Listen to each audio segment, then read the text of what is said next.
Well, more people will likely head to the coast this weekend because of the warm weather that Sandy is talking about.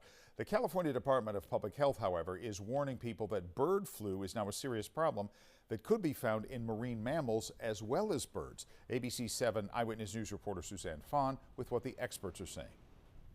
Head to Crissy Field or any Bay Area beach and you'll likely see four-legged friends running around off-leash. Tootie is 6 this year, and she's a Chihuahua mix. Tootie and her owner, Emma De Leon of San Jose, visit Crissy Field once or twice a week. Oh, she loves it. People and their canine companions are urged to be extra careful now because of a new warning from the California Department of Public Health about bird flu. Dr. John Schwartzberg is a clinical professor emeritus at UC Berkeley School of Public Health.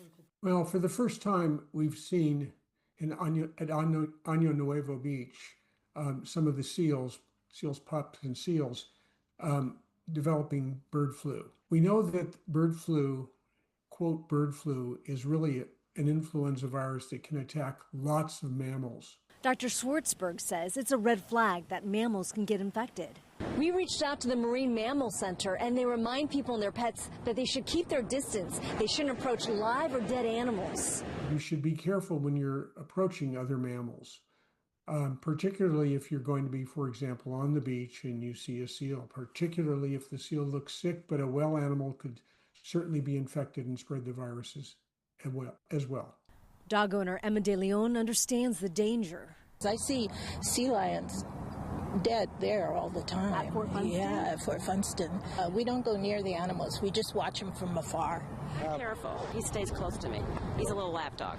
As for Lucy McKenna and her dog Smokey, Always make sure he doesn't approach any dead animal. And we do have them here, mostly birds, occasional seal. the Public Health Department says right now the risk of infection to the general public remains very low, and there's no evidence of seal-to-human transmission.